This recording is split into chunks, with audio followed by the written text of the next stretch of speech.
नमस्कार एवं जय जगन्नाथ। तो आशा करुँची आपण माने समस्ते भलर थिबे। तो आज आउ गोटे वीडियो नेकी आसी जाइछि जहाँकि ओडिशा स्टाफ सिलेक्शन कमिशन तरफरु आपण मानकर नुआ नियुक्ति आसी जाइछि। तो एही मासर लास्ट रे नियुक्ति आसीबार थिला। तो ए मासरे आपण मानकर नियुक्ति आसी जाइछि। तो वीडियोटा शेष पर्यंत देखंतु जा द्वारा डिटेल्स नोटिफिकेशनटा आपण जानि पारिबे केबे अप्लाई करिवे एवं लास्ट डेट केबे रहिछि एवं आपण मानकर टोटल पदवी केते रहिछि से सब डिटेल्स कहबी। तो चैनल रे नवा अछंती ताहेले चैनल को सब्सक्राइब करि नियंतु एवं लाइक शेयर कमेंट करबा को जमारी भूलिबेनी। तो आपण माने वीडियो देखुछंती किंतु सब्सक्राइब करनांती आपण मानकर मोर अनुरोध सब्सक्राइब करिकि जांतु। तो आगकू सब्सक्राइब करिथिले आपण माने मो चैनल रे एभलिया वीडियो आगकू मध्य आपण माने पाई पारिबे। तो वीडियोटा स्टार्ट करिया पूर्वरु आरो डिटेल्स देखि नेबा। तो एथिरे आपण मानकर जो बयस मागिछि 18 रु 38 वर्ष रहिछि। आपण मानकर योग्यता केवल +2 आर्ट्स साइंस कॉमर्स जहाँ भी करथिले से सब देखि नेबे। तो ए पोस्टटा रहिछि आपण मानकर ग्रुप बी एवं ग्रुप सी पोस्टटा। तो चलतु डिटेल्स नोटिफिकेशन गुड़ा को देखि नेबा।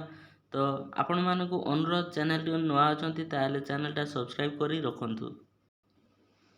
तो ये होछि नोटिफिकेशनटा आपण मानकर ओडिशा स्टाफ सिलेक्शन कमिशन तरफरु 30/3/2024 रे रिलीज होईछि।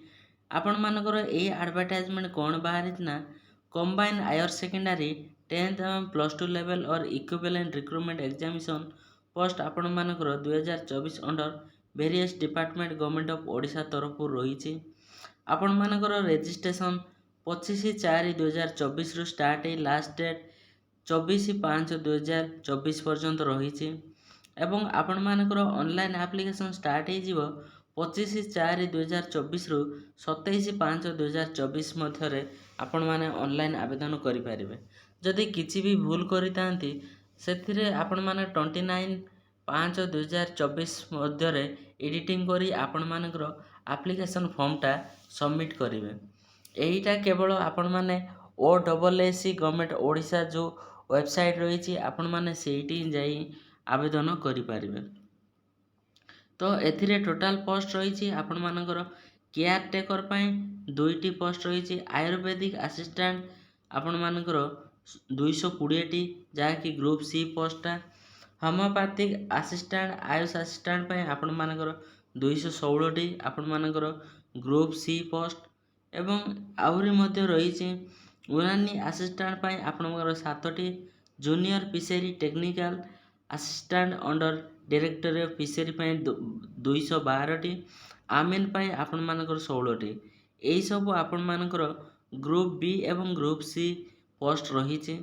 एथिरे आपण मानकर पे मैट्रिक्स लेवल एवं स्केल पे आपण मानकर रही लेवल 9 जहाँकि सेल 1 रे।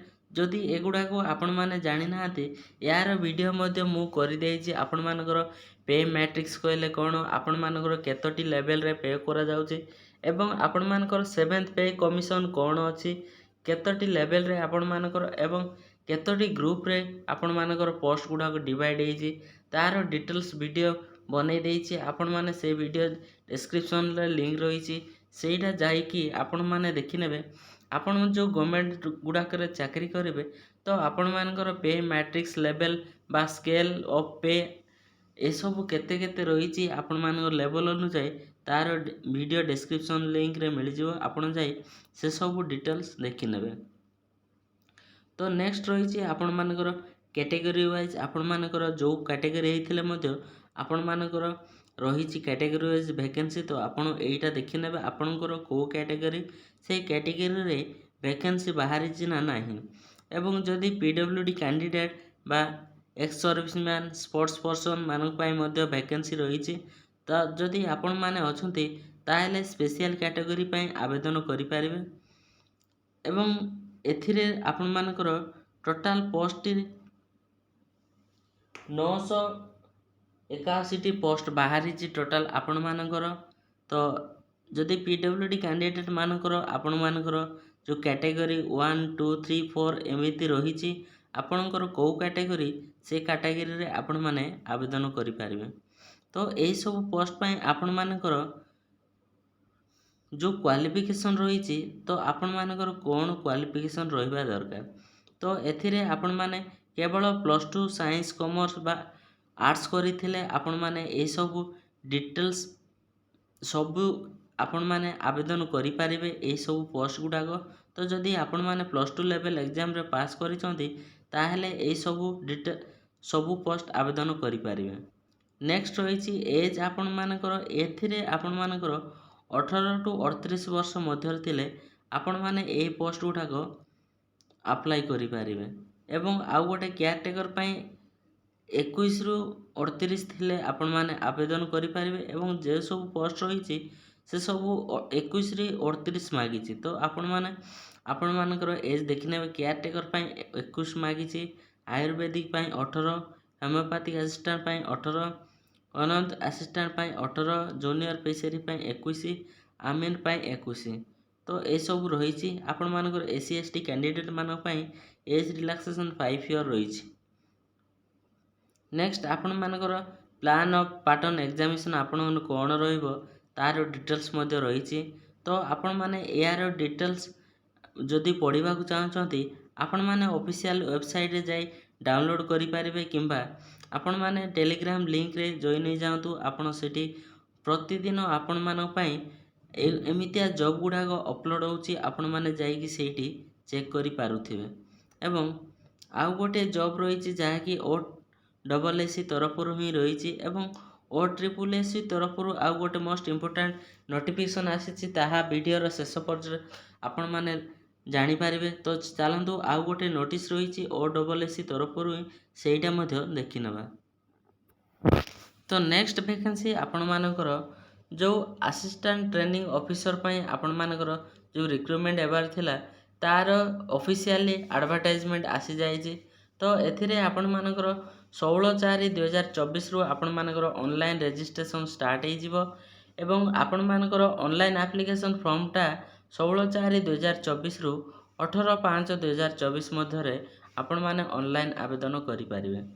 ଏବଂ ଆପଣମାନଙ୍କର ମୋଡ୍ ଅଫ୍ ଆପ୍ଲିକେସନ୍ ଅନଲାଇନ୍ ମାଧ୍ୟମରେ ଆବେଦନ କରିପାରିବେ, ଯାହାକି OSSC.gov.in ଏହି ୱେବସାଇଟ୍ରେ ଯାଇ ଆପଣମାନେ ଏହିସବୁ ପୋଷ୍ଟ ଆବେଦନ କରିପାରିବେ।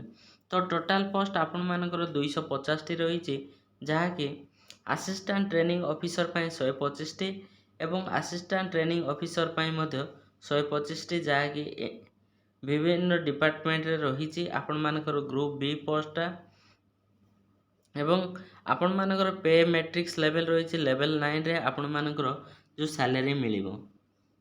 ଆପଣମାନଙ୍କର କ୍ୟାଟେଗୋରୀ ଅନୁଯାୟୀ ଆପଣମାନଙ୍କର ଭ୍ୟାକେନ୍ସିଟା ଡିଭାଇଡ଼ କରାଯାଇଛି। ଯଦି ଆପଣମାନେ PWD କ୍ୟାଣ୍ଡିଡେଟ୍ ତାହେଲେ ମଧ୍ୟ ଆପଣମାନେ ଆବେଦନ କରିପାରିବେ।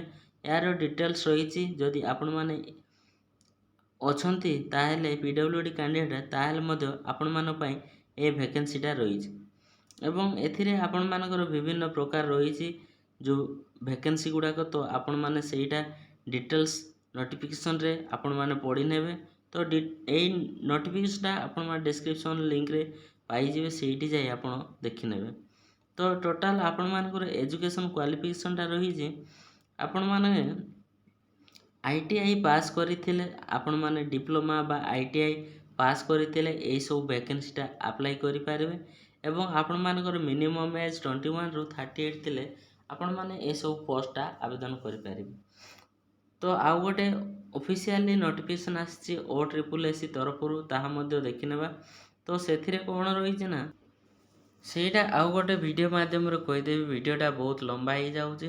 ତ ଆଶା କରୁଛି ଆପଣମାନେ ଭିଡ଼ିଓଟା ପସନ୍ଦ ଆସିଥିବ, ଏବଂ ପସନ୍ଦ ଆସିଥିଲେ ଆପଣ ଲାଇକ୍, ସେୟାର, କମେଣ୍ଟ ଏବଂ ସବସ୍କ୍ରାଇବ୍ କରିବାକୁ ଜମାରୁ ଭୁଲିବେନି। ଏବଂ ସାଙ୍ଗମାନଙ୍କୁ ମଧ୍ୟ ସେୟାର କରିଦିଅନ୍ତୁ, ଯାହାଦ୍ୱାରା କି ସେମାନେ ମଧ୍ୟ ଏଇ ପୋଷ୍ଟ ଗୁଡ଼ାକ ଆବେଦନ କରିପାରିବେ।